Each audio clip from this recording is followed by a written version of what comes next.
Why is my tire light on? That's a great question.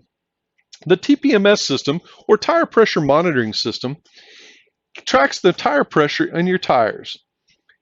It keeps them running at their best, keeps them cooler, and also gives you the best fuel economy. Several years back, we had trouble with cars overheating their tires and blowing them out due to low pressure.